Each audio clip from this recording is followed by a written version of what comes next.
What's up, YouTube? First thing I'm going to show you is how to set up a slip bobber rig for crappie, bluegill, catfish, not necessarily for bass because it's stationary, but if you use minnows then it could work. There's a few things. I'm going to put a picture up right now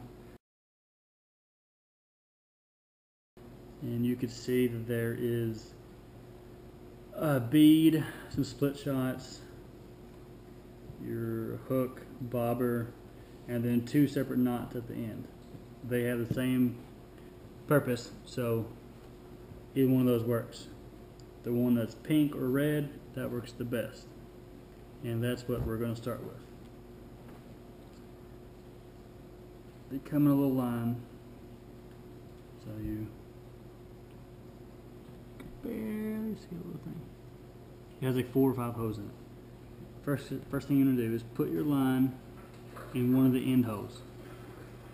Next thing is you want to spin it once and put your line back through the bottom hole, the opposite end, on the back side.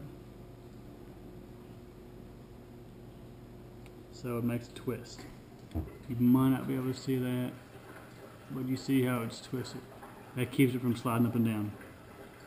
If you're on the fish and your depth moves, well, you're not on fish anymore. So the slip, the whole point of the slip bobber is that you have a knot at the top. The knot could go inside your reel and you could fish as deep as you want. You just adjust this for your depth. It's a lot different than using the old clip-on bobbers because you can't really adjust your depth. You can, but you can't go more than 10 feet because you can't really cast it. You try, but you can't do a very good job.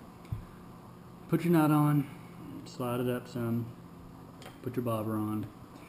Do you see that little yellow tip right there?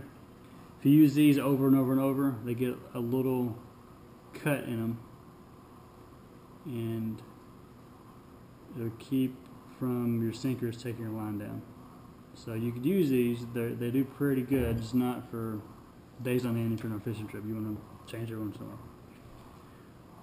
Put your knot on, and then your bobber. Next thing is your hook. You could do your sinkers, but always do the hook. I'll spin it 7 times. I don't know why. 3, 4, 5, 6, 7.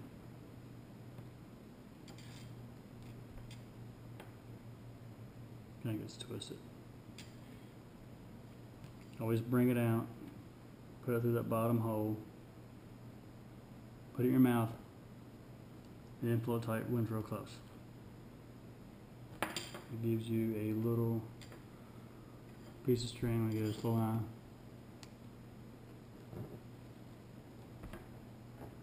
Right off. So you want it to look just like that. From here, you put your sinkers on.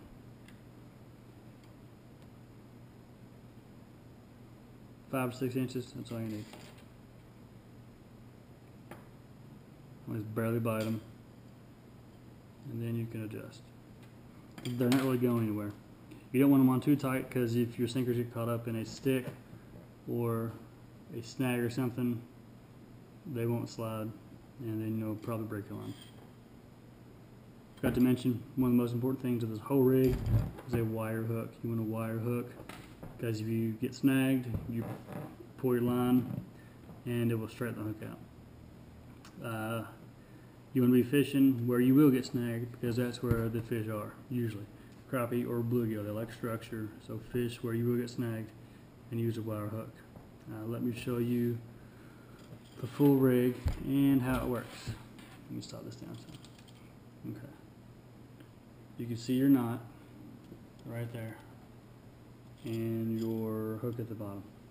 When you cast it in, your float will be on top of the water like this on its side, and then your sinkers will pull the line through. When it catches that knot, it'll sit up. When you're fishing, and if your bobber's on the side, you're on the bottom. So alright, say you want to fish deeper. All you do, slide your knot up, like so. So now again, you cast out, your bobber's on top of the water. Your sinkers will take it under the water, catch this, set it up. Just like that. Again, I showed you a bead, and I don't ever use them. They come with these in the package, but I never use them. They're more or less a pain in the butt. The purpose of the bead is to keep your knot from going in the tip of your bobber. It never happens anyways. If you use a huge bobber, you might want to use them, like catfish bobber. There's a big hole, you want to use a big bead. But crappie and bluegill, I don't ever use them. Let me show you my rig. This is your run-of-the-mill pole. It is Co 33. That's pretty good. Alright. I also grow my own worms. I have been for a long time. I'll put in a video on that, on how you grow worms.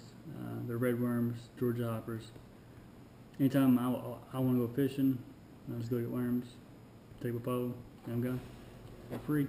Peace.